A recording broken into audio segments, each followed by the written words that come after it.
Assalamualaikum warahmatullahi wabarakatuh. Nama saya Sarah Zara Harisa. Di sini saya akan menjelaskan mengenai tafsir rakam terlebih dahulu. Sebelumnya NIM akhir saya 141. Oke, jadi tafsir rakam adalah salah satu cabang ilmu tafsir Al-Quran yang fokus membahas ayat-ayat hukum.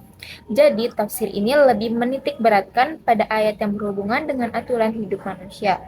Misalnya tentang ibadah, muamalah, pernikahan, warisan, pidana, jual beli, dan lain-lain. Kalau tafsir biasanya membahas isi Al-Quran secara umum, tafsir akam lebih spesifik ke ayat yang berkaitan dengan hukum syariat Islam. Secara sederhana, tafsir akam itu bisa dibilang sebagai penjelasan terhadap ayat-ayat hukum supaya manusia ngerti maksud hukum yang Allah turunkan. Misalnya ada ayat tentang kewajiban sholat, zakat, larangan riba, hukum pernikahan, dan sebagainya. Maka para ulama akan menjelaskan maksud ayat tersebut melalui tafsir akam. Menurut jurnal metodologi tafsir akam karya Hafidah Wayuni, tafsir akam sangat penting karena Al-Quran menjadi sumber utama hukum Islam. Ayat-ayat hukum tidak selalu dijelaskan secara detail, sehingga diperlukan penafsiran supaya manusia bisa memahami tujuan dan penerapan hukumnya dalam kehidupan sehari-hari. Contohnya, kayak ayat tentang larangan riba dalam Quran Surah Al-Baqarah ayat 275. Dalam tafsir Ahkam, ulama menjelaskan apa itu riba, kenapa diharamkan, dampaknya bagi masyarakat, sampai bagaimana penerapannya dalam ekonomi modern sekarang. Jadi, tafsir Ahkam bukan cuma membaca ayat, tapi juga memahami maksud hukum dan hikmah di balik hukum tersebut. Selain itu, tafsir Ahkam juga membantu umat Islam supaya hukum Islam tetap relevan di setiap zaman.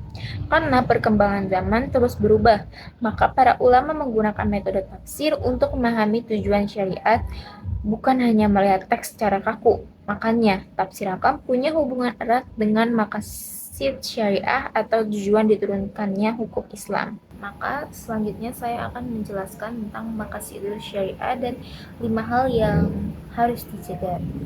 Nah, maqasid syariah adalah tujuan utama ditetapkannya hukum Islam oleh Allah Subhanahu wa taala.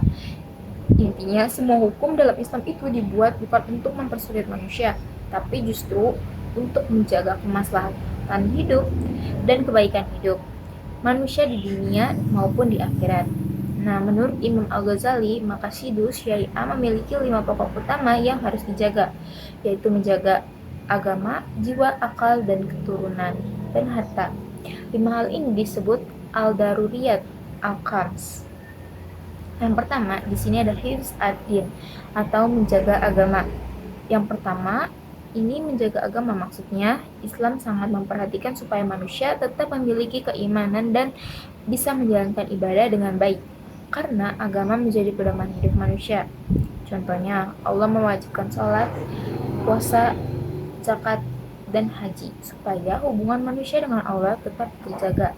Selain itu, Islam juga melarang tindakan yang bisa merusak agama seperti murtad atau menghina agama. Intinya, agama itu ibarat kompas hidup. Kalau kompasnya rusak, manusia bakal bingung arah hidupnya. Makanya, Islam sangat menjaga urusan agama supaya manusia tetap punya pegangan yang benar. Contoh dalam kehidupan sehari-hari, misalnya orang tua menyuruh anaknya mengaji, sekolah agama, atau sholat tepat waktu. Itu termasuk untuk menjaga agama, bahkan pembangunan masjid dan kegiatan dakwah itu juga bagian dari hifz ad-din atau menjaga agama. Yang kedua ada hifz an-nas atau menjaga jiwa. Nah, Islam ini sangat menghargai kehidupan manusia karena Islam melarang pembunuhan, penganiayaan, dan segala tindakan yang membahayakan nyawa. Contohnya, Allah mengharamkan pembunuhan dan mewajibkan qisas supaya kehidupan manusia terlindungi. Selain itu, Islam juga mengajarkan menjaga kesehatan, makan makanan halal dan baik, serta berobat ketika sakit. Kalau dijelaskan simpel, manusia nggak akan bisa menjalani hidup kalau jiwanya nggak dijaga. Jadi syariat hadir supaya manusia hidup aman dan terlindungi. Contohnya, misalnya memakai helm saat naik motor, menjaga pola makan sehat, tidak memakai narkoba, dan menjaga keamanan lingkungan. Semua itu termasuk menjaga jiwa. Selanjutnya, Yang ketiga ada hifz al-aql atau menjaga akal. Akal itu salah satu anugerah terbesar dari Allah yang membedakan manusia dengan makhluk lain. Karena itu Islam sangat menjaga supaya akal manusia tidak rusak. Contohnya, Islam mengharamkan khamr atau minuman keras dan narkoba karena bisa merusak pikiran manusia. Islam juga sangat mendorong umatnya untuk belajar dan mencari ilmu.